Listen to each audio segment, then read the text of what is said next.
Onion Cycles podcast is about thought-provoking, emotion-evoking, action-driven, step-by-step guidance to explore the unique, glorious, and wonderful ocean of your being. Because healing is a multi-layered process of getting to know oneself. Become the self-empowered empiric researcher by discovering the unique layers of your existence. With your host, Nadine Alma, welcome to the Holistic Healing Hub. Welcome to the Onion Cycles podcast. The fourth is Zeal for death, or the craving for death. This sounds exceptionally odd. It later becomes within Christianity's 7 deadly sins the sin of gluttony. Also a strange and rarely used word, but easier to understand.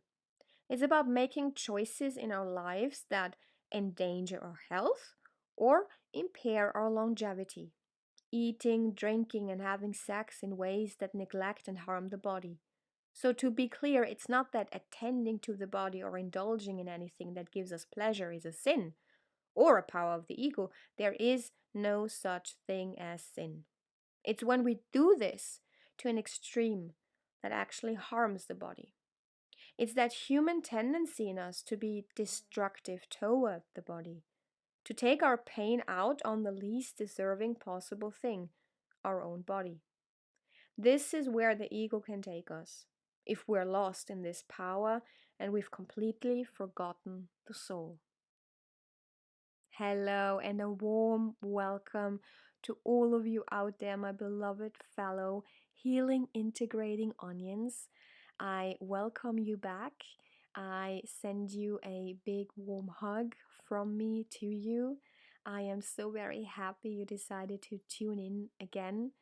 I am so grateful that you every day, every week choose to work on yourselves, to become whole, to look deeply, be interested, and stay curious on this path of self-discovery, of self-empiric research.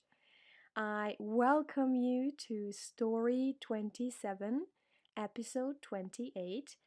We are in the Being Human series, and we are today discussing the fourth power, which is Zeal for death. I just read an extract, a paragraph from the book Mary Magdalene Revealed by Meggan Watterson, which builds the foundation and base of this Being Human series. As Mary Magdalene has described 7 powers of wrath that basically build the blueprint of what it means to being human, hence the Being Human series. And once we become aware of these powers that work within us, that dominate us, that hold us captive if we're unaware of them, we are able to navigate them in a more healthy, more holistic way, and we're able to address issues that have been burdening us for days, weeks, months, years, decades even. So just before we start, a disclaimer: not everyone and every single of those powers is in equal measure represented in all and each one of us. And then another disclaimer before we start: this is a very intense topic. It was while preparing for this podcast episode for myself as well.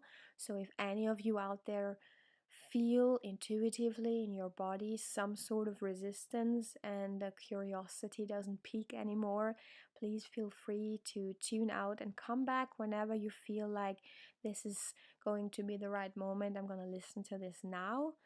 But listen to yourselves. You yourself have the best intuitive feeling of what is of service to you, of what brings you closer to where you want to get. So just right off the bat, if this doesn't resonate with you, please tune out and we will hear each other later or in another episode. This episode's Zeal for Death came as a surprise to me personally as well, because when preparing for podcast episodes, I usually go about this in a very mechanic way. I do research, I make my notes, and out of that, I then prepare the worksheet that serves me as a recording blueprint. So, for any new listeners out there, when I talk about the worksheet, that is available for the free download on my website www.wonderfinder.org. And on this worksheet, you have everything that we discuss in the podcast in the form of notes. You have additional on that some exercises, because I am very firm believer of saying that you can listen to something, you can feel about what you listen to, but as long as you don't take action to try it out for yourself, to dig deeper, to really take action for that change or for that growth that you want to manifest, that you want to implement in your life, then there's only a certain amount of change and growth that you can accumulate without the action. So on these worksheets, you also have exercises that dive deeper and give you the opportunity to explore the topic we discuss on a more personal, more individual level. So as I said, usually I do the research, then I prepare the worksheet, and for this fourth power, the craving for death, it was quite hard for me to do that, because what I'm going to do now and what transpired of this journey of producing this episode is that it's more of a storytelling episode. It is not just based on facts, on some professionals giving advice, and then I accumulate the information and pass it on. It is more of an exploration of what this power has contributed in my own life, what transpired from it, and what became aware to me personally from working with reflecting on this craving for death power. And we're diving straight in here because I feel like even from the paragraph that I read to you, it's very easy to find out that suicide, as this is a very loaded word in our society, and rightly so, but suicide in its essence is the extreme version of this power. But there is a lot of unconscious suicide going on in behavioral patterns in our society, or so I feel. Everything that, as Meggan Watterson states, that contributes to a decline in health, that contributes to impair your longevity, can be articulated as part of this power of wrath, the zeal for death. So I want to start with making these three distinctions. You have everything that you put into your body, you have everything that you decide to make your body do, and you have everything that sort of revolves around not using your body for anything at all. I feel like I want to start with everything you put into your body, because I feel like most of you have probably heard about the term, oh, my body is a temple. And there is a slight smirk, like a twinkle in the eyes when people say that, meaning that, oh, you're so extreme. But I feel there's a lot of wisdom in that. Not to say that I have achieved the ultimate goal of really treating my body as a temple, but looking at it through the lens of this power, I start to realize that yes, actually, everything we put into our body is showing in the external and is influencing both the external and the internal. So, every use of medication, every use of fast food, every use of sweets or sugar or chocolate or savory stuff, salty stuff, spicy stuff, everything that is not in balance and that sort of is put into our body without thinking about it, without putting the proper awareness and mindfulness towards what we put in can also be called a craving for death, an unconscious one. Because what do we do when we take medication and is prescribed by a doctor? Most of us don't have a choice, and I agree with you that when the doctor says he knows what he's talking about and you need to take that, otherwise you'll die, you trust your doctor and think, well, he's right. But then also a doctor has learned stuff that once has been designed for him to learn. It is sort of the same ignorance involved in the school system. Someone decided what to put in a book, and someone decided which studies to fund and which not to fund. Someone decided that this research is worth to be printed and worth to be transformed into a book and which isn't. So there's a lot of self responsibility flowing into that realization that what you put into your body, although a professional might say so, might not be right for you. To me personally, I don't have a lot going on with medication. I was lucky enough that my mother decided not to go down the path of the typical ADHD 90s kid of purchase and prescribe Ritalin. So she was a firm believer in not putting her child on medication, but instead having a constant war battle going on with the school system. And thus, I always had imprinted that notion of just because there's a doctor, just because he says I need to have that, doesn't mean that he's ultimately right. And throughout my life, I made the discovery that there is no patent recipe, there is no one shoe fit all recipe when it comes to medication, when it comes to diet, when it comes to ultimately how to lead your life. We are sort of drawn into that conclusion that just because someone once found out something, it has to work for me too. And I believe, quite frankly, that that's not true. I also believe that it is the self responsibility that's the key word, the key factor that flows into what we so often disregard, because in the moment we take self responsibility, we can go to the doctor, we can go to a second doctor and to a third doctor, but if we intuitively feel that there is something off, there is something more, or I haven't been understood, I haven't really been heard, I haven't been listened to, then maybe that is where self responsibility comes in, and you do your own research and you invest hours and hours and you do your self empiric research, which we are doing in this podcast. It's all about self responsibility through self actualized, self empiric research. There's a lot of self in there, I'm aware of that, but I think that's quite rightly so, because it is about yourself. It is not about myself telling you that what worked for myself will work for you, right? So, in constantly asking yourself, how does that feel? What does it do to me?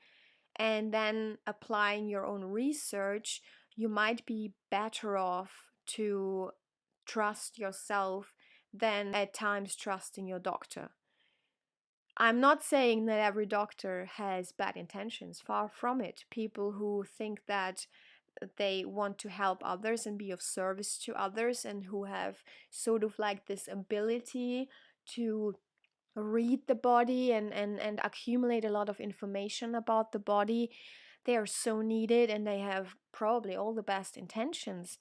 But the fact that books and studies and degrees have been fed with information that is prescribed, that is given to them, and that doesn't encourage self research and a holistic point of view, then there is a lack of something going on in that knowledge. And in having that lack, you also have a non specific diagnosis. That to me makes perfectly sense. If you just look at the symptom that the body shows, but you don't look at what this person is giving their body on a daily basis, how it's moving the body, how it's feeling mentally, emotionally, and where the purpose in their life, the spirituality comes in, then there is a huge amount of information that is not processed, and therefore the diagnosis is only 30% true or 40% true. I feel like the whole concept also of medical systems in our society revolves around a goal that is not making people healthy, because if people are getting healthy and are getting better, then there is no profit to make. And we live as we do now in capitalism, so therefore the goal of these people is not to make you better, but to make their shareholders happy and have a huge amount for their managers and CEOs paid out. If you look at from the profitable capitalism side, it also would make sense to assume that making people healthy and happy is not in the best interest of the economical background of this branch of industry, right? So if we look at all of that, and then if we look at the food industry, which is basically the same, we also discover that most of our foods aren't what is contributing to a positive body evolution. There is sugar introduced to the diet from an early age on. There is sugar addiction that isn't addressed, and sugar is a ingredient in almost everything. I don't know how many of you out there have ever tried to live sugar free for a week or 2 weeks or even longer. I would be happy to have some comments out there to see how that did go for you and how surprised you were on how much sugar is in the strangest stuff that you would never think that there is sugar in there. It is legal, you can get it anywhere, and it is, quite frankly, I think one of the most dangerous legal drugs out there, especially chemically produced sugar. I'm not talking about natural resources like fructose, which everything out of balance isn't healthy, but especially chemically produced sugar that is in everything, in every processed food, and in every sort of food you can buy that you would never suspect it to be in. That indicates that sugar is on a large scale a very legal drug. Me personally, I have struggled my whole life with eating disorders. I've been growing up through the 90s, so our ideal of beauty back then had a very prominent name and a very unhealthy name, in my opinion. Looking back on it, it was called heroin chic. So I grew up with models like Kate Moss, who fell off the their own bones because there was no flesh on them anymore. So it was the body of a 9-year old with the head of a woman on top. And that was what is to this day engraved on my soul of what a woman should look like.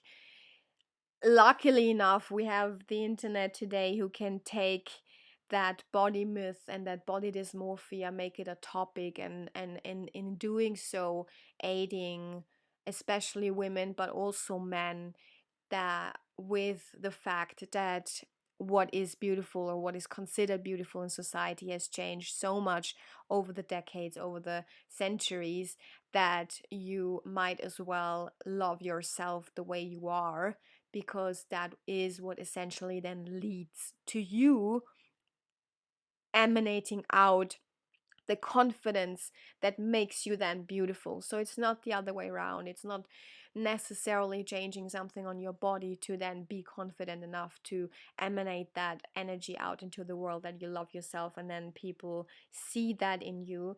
It's more often, not saying that that's a wrong turn to take. I have, for the most part of my life, wanted an operations, numerous operations myself. I, for some reason, was lucky enough to never have the money to do so. And by now, I've realized that it's actually a path of discovery to not go down that path and try to love what has been given to you in the form of your body. Nonetheless, I would want to argue that the food industry, the medical industry, the whole industry around plastic surgery, everything that is from the outside given to your body, put into your body, is in out of balance a form of an unconscious craving for death.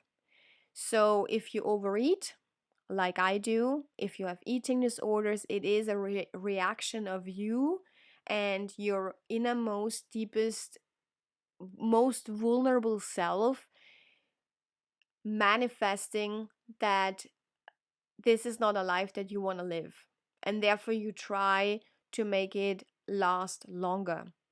It is definitely not the same scale of ending it right away like suicide is, but it is a very unconscious way of trying to impair your longevity. The first thing being to look at your life. Where does my body image come from? If I have eating disorders, where does my body image come from, and what could I do to befriend myself and see the beauty in myself and talk to myself to become whole and become whole with the image, with the body that I inhabit, the body that is there for me every single day, that body that has seen me through every situation, every torture, every struggle, every challenge, and every enthusiastic, top of the lung scream happiness. The body that is the reason why we're able to experience being human. How can I work to make this body feel healthy, feel good to myself without putting something from the outside in, but emanating what transpires from that work on myself into the outside? That is, I think, the first good thing to address if you want to go down that road and discover how the craving for death has influenced your life's decision, the situations you were put in, and the situations you put yourself in. And there's a great deal of self-responsibility, and there's probably also a great deal of pain that comes with that, because in doing so, in taking self-responsibility, we also discard with victimhood. We also discard with giving our power away, which is the essence of victimhood. In the very sentence you say, I have been a victim of, I was this was done to me, you sort of take also your own power away. Whatever has been done to you has shattered you, and you can now collect the pieces and make a new mosaic of you, and you are not held down anymore by yourself saying that this has been done to you. You say it has happened for you, meaning that I am not a victim of, I am empowered to decide what I'm going to make with this situation that happened to me. And in essence, self-destruction also plays into this first pillar that we sometimes do to ourselves. So some do it slow with the eating disorder, that over 3 years, 5 years, even 10 years can destroy the body structure, the cell structure, your mental health, your emotional health, even your social engagements, and your behavior within society. And others just directly go to the essence and draw blood with cutting themselves. Here, another disclaimer: this is another topic I will talk about very openly. If this triggers you, please feel free to tune out. It is covering a lot of pain and a lot of suffering that is going on in society and the world. And if you not feel ready to tackle that topic because you know someone or you yourself have been experiencing this behavior and you're not ready to address it, please tune out now.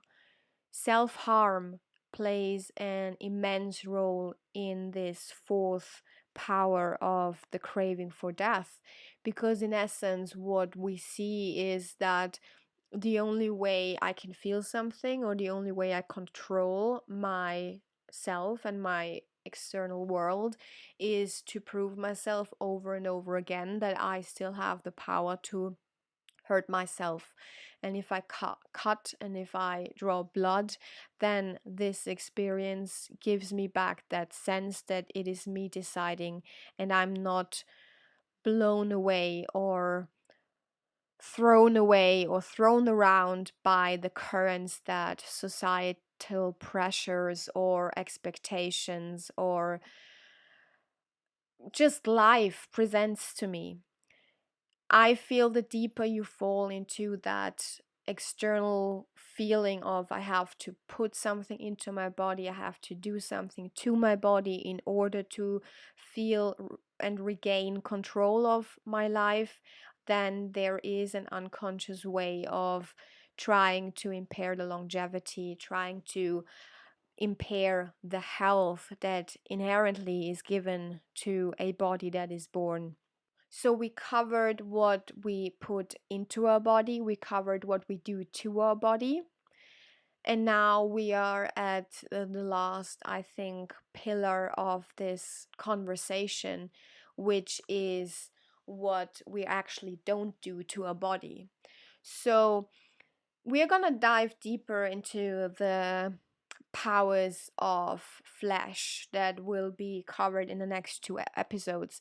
But I want to just address for a brief minute how what we not do to our body can also be a sign of the fourth power of craving for death having an impact on our lives, because essentially not wanting to move our body or feeling like work has taken so much energy off from our system, we're not able to move, we just want to sit around the whole weekend. If we're not out putting alcohol or drugs into our body to party, we sit around and binge watch stuff. So I feel like binge watching and not moving our body, not giving our body the resources to stay healthy, to encourage cell reproduction, to encourage fat burning, to encourage the metabolism to be active, that is also impairing our health. It is also impairing our longevity, isn't it? Because if you sit around and expect your body to be healthy and strong and able to be resilient against everything that it is objected to, that it connects to in life, that it meets with in life, then this is absolutely unconscious behavior. Your body is designed to walk. We have not been for that long situated and stationary tribes. We were designed and built to walk long distances looking for food. I'm not saying that just because we come from that lineage that it is absolutely necessary to live that way, but it is certainly very important to understand that we were not built to sit around for 8 hours looking at a screen, to then come home, maybe move for an hour, and then look for another 3 hours on the screen without moving. In fact, it should probably be the opposite, and we've grown accustomed to sort of hop in our car, drive from our house to our office complex, and then go from the car to our desk. And then maybe after work, if we are very consistent and very disciplined, we go and work out by driving from our office complex to an training complex, and then park our car there, and then do some workout, and then drive from there back home. And I do also get that there are countries with big distances, but what I'm trying to say here is that sloth mode most certainly is not contributing to a healthy lifestyle. I don't need to quote any scientific research on that. There's enough out there. And I feel like that's probably also common sense to know that we eat too much, we move too little. I am no exception to that. Most of my hobbies are things that I need to be in front of a computer for, and my work itself is also based on the computer. So I feel like binge watching and binge eating in comparison, so putting something into my body to numb myself and build a wall of protection from the outside, from the external, in combination with looking at a screen and just zoning out. I myself am the perfect example of how much lifetime, life force, life energy I waste by being trapped and being caged by this power. And when I say that, I don't want to sound like I give myself responsibility away to that power. I just want to phrase it like that to then make myself be empowered again by knowing that in choosing to work on it, in choosing to bringing it to the light, in choosing to making myself accountable, in choosing to try and assess myself and work with this power to see where it comes from, why it is triggered, what it is actually protecting me from, what the benefits for my survival from my brain perspective are. What are the benefits? The benefit is I don't have to work through the emotions I don't want to feel, and I can just basically zone out my life until it ends. So it is also a craving for death, and by making that come to the surface, I'm able to address these wounds and not have them fester in the darkness, but actually try to have them pampered and have them healed out, have them integrated again, and then sometime in the future maybe be able to let go of that power and focus myself on another power. Or once that power maybe isn't needed in the phase of my life that I am now, I then can address another power that then might become prominent, because it's cyclical, it's a circle, it comes back around every now and then. With all of that said, with all of that brought to the surface, I do sincerely hope that some of that does make sense to you. In essence, what I wanted to convey by this more of like storytelling kind of type of podcast episode, I wanted to spark that joy, that curiosity of looking at your life like a very detached, objective, self empiric researcher. Like looking at your life from a bird's eye perspective and really picking out situations or habits or patterns that come to mind like within a snap of a moment, like a memory comes up, and then you see that this is actually a repeating pattern, and then maybe trace it back to this seal for death, that unconscious craving for death, for a slow death, for an for the impairing of your health and longevity, and then from that out go forward with a new sense of realization that, all right, that's actually part of being human, of a part of how to deal with emotions. It's may not be a healthy part, and if we had a different societal structure, we might be able to get the tools to actually cope with our emotions in a healthy way. But situation is as it is, and I now see, and I now can from there take what I know, take the knowledge, and try to work with it and try to find a way that works for me, and also realize that what works for another doesn't necessarily mean it will work for myself. So I hope there is some wisdom, there is some comfort, there is some soothing, maybe even in knowing that you're absolutely not alone, that this power actually is part of the blueprint of what it means to be human. Nonetheless, that this is also an opportunity, a very fortunate turn of events to realize that you can give your power back to yourself.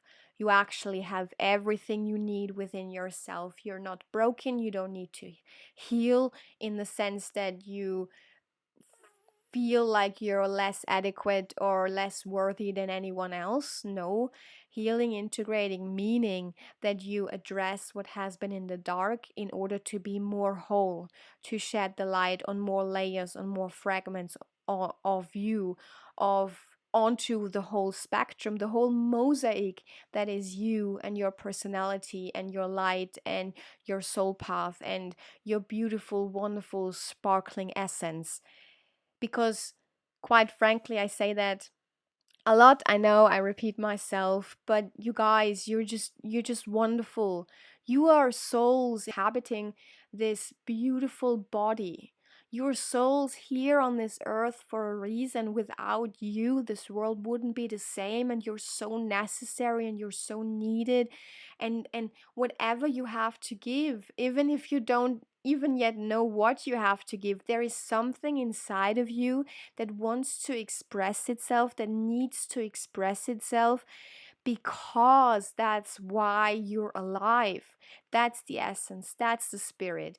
And in giving yourself the power back to free yourself from everything preconditioned and pre-injected into you, engraved into you by questioning everything about yourself and about the world, even though that might not be very wonderfully conceived in the outside world because other people might be triggered by it.